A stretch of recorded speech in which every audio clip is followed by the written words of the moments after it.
Hi, my name is Oluwatoyin Ajirore Chukwuemeka. I'm the founder of Oak Nation Entrepreneurial Foundation. In 2015, I started a cake business, and between 2016 and 2017, the cake business actually bloomed. But in 2018, I had to pack it up literally. I had a major life change, and because this business was very structureless, it couldn't survive the life change that I had. I remember feeling so much like a failure because that was not my first attempt at business. That was actually my thought. And I felt so bad. I felt this business thing is not for me and all of that. I don't just have the skills. But after a while, I began to look around and I discovered that I was not the only one losing business.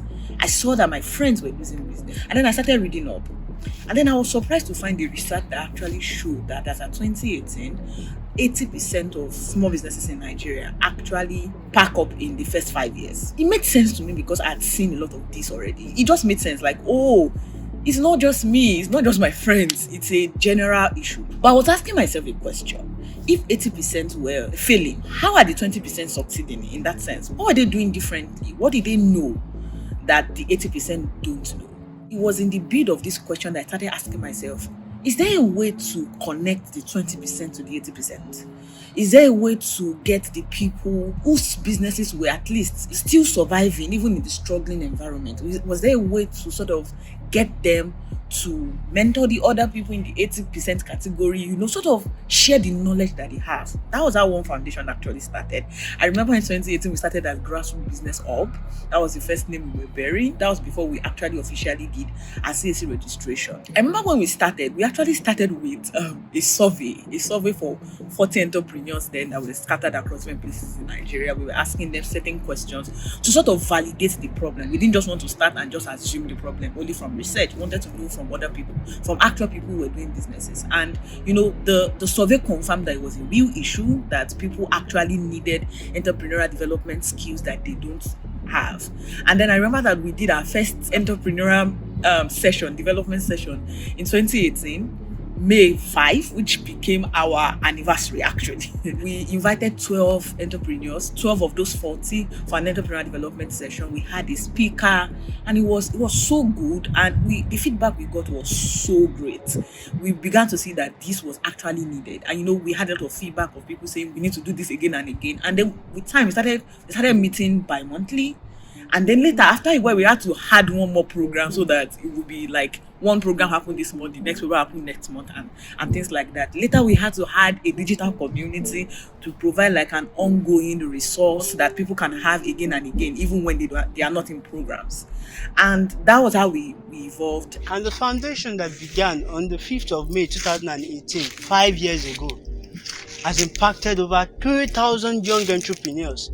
Here are a few of them. Hello, I'm Olajumoke Abimbola Adedeji. I'm a food scientist, a teacher, as well as a gardener. I'm the founder of Maya's Traditional Foods and Spices, as well as a co-founder of Dinewise Cafe, a breakfast and food outlet in the University of Ibadan, Nigeria. My name is Michael Aduragbemi Adeyemi. I run SmartX. My name is Bodun Riotu. I'm the creative director and the CEO of Otush Delight Limited. Dinewise Cafe is actually a breakfast point where people and students come around to eat healthy meals and affordable food. SmartX is a digital currency exchange platform with customers in over 7 countries internationally. Otush Delight is a creative and versatile brand that serves hygienically prepared and well-garnished non-alcoholic cocktails at various corporate, social, and intimate events. It started as a youth adventure for us to see how we can provide something affordable and healthy for students on the campus, and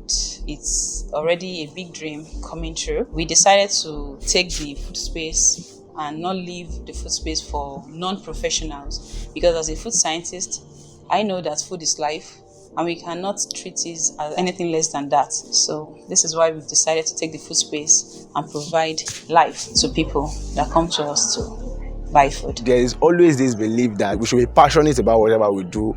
Firstly, I started SmartX because I actually needed funds to fund my passion. So that's why I actually delved into SmartX. 2019, we had our first event. At that time, I just knew that apart from knowing 1 or 2 recipes, I needed to improve my knowledge. Of course, I took some courses, but I just also knew that I needed to learn, get some formal, knowledge from people who are better informed about entrepreneurship. And luckily for me, I just came across the basic entrepreneurial program of One Foundation, and I signed up for it. I've been a part of One Foundation from the very beginning, since its inception, and I can say that One Foundation has contributed a lot to my personal growth as well as my business development. For my business, through One Foundation, I've been able to leverage on networks, on friendship. I've been able to leverage on mentorship as well. I learned the act of collaboration, and I was able to gain a boost of confidence from mentorship. I was part of the first participants of the one-on-one mentorship, and thankfully I was paired with a great mentor who not only nurtured my business growth but also nurtured my personal development. And through that, I realized that nothing could actually stop me if I was willing to do the job. The journey has been amazing. In fact, I've really learned a lot of stuff, from the place of patience to many other things that business people learn in business. I've had, starting from BEP, one-on-one, countdown to capital, and one consult. I was a member of Quad 5, and at that point, I just knew that there was a lot to be learned. And of course, I started learning. Now, one of the things the basic entrepreneurship program did for me is that it helped me to prepare my business model canvas. Prior to that time, I did not even know who my customer segment was. I did not know my business model. I did not know who my target audience was. I did not know many things. So they gave us a template, but I needed to Google what answers and all of those things. In the process of doing all of those research, it helped me to define my business. So I now knew that not everybody was my client. But the BEP helped me to design a brochure, which we now send to some of our prospective clients. BEP also helped us to put some structures in business. Thank you to BEP for all of the knowledge we learned. Also got different contracts and opportunities from One Foundation, and so far I would say it has been a contributing factor to my growth, to my expansion, and to exposure in the business world. Countdown to Capital, I can never forget that program, for real. In Countdown to Capital, I really learned how to apply for funding, how to position my business for funding opportunities, how to prepare my books, the importance of bookkeeping, and so many other things. And the legal part of the business, you should not just do business for doing sake,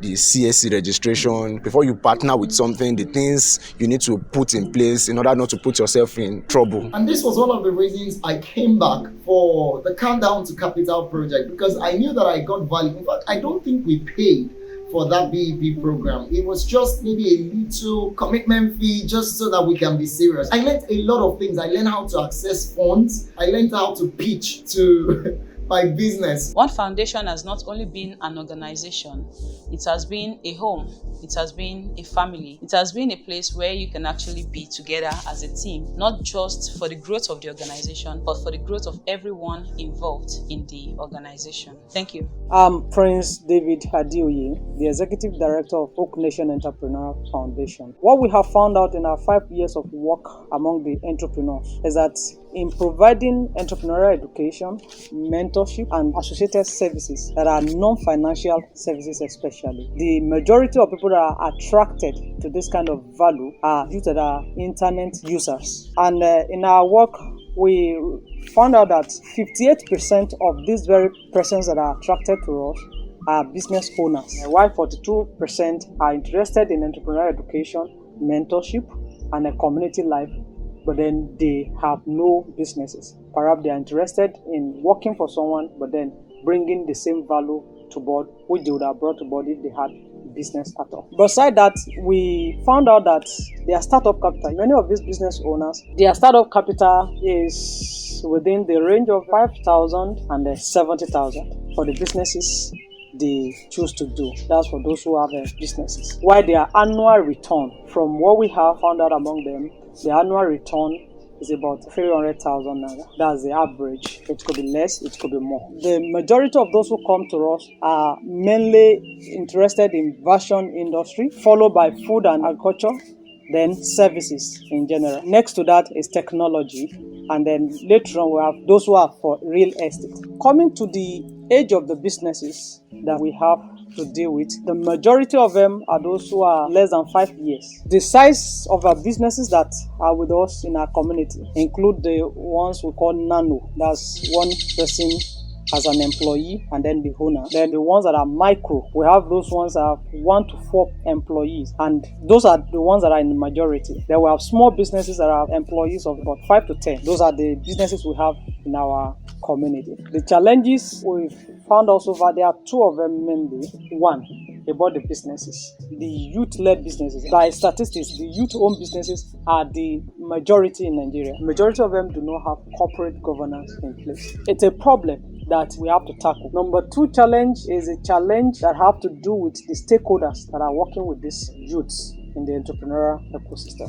The truth of the matter is every stakeholder involved, all are working in silos individually. There's no such platform where we come together to put our work together and our stakeholders, which is very, very important. It's a challenge. As an organization, the next 5 years, we are looking forward to ensure that our activity bring about improved corporate governance among the businesses, and also to ensure that there's synergy among the stakeholders that are working with youth entrepreneurs. It's been amazing. Honestly, the journey has been really interesting. Sometimes I can't believe that what started with just 12 entrepreneurs in Ibadan in 2018 has become a community of, we've gathered data and insight and, worked with over 3,000 entrepreneurs in our digital community now, where we send them resources every week and things like that. I want to use this opportunity to thank all of our partners over the years. Our people resources have been our biggest resources.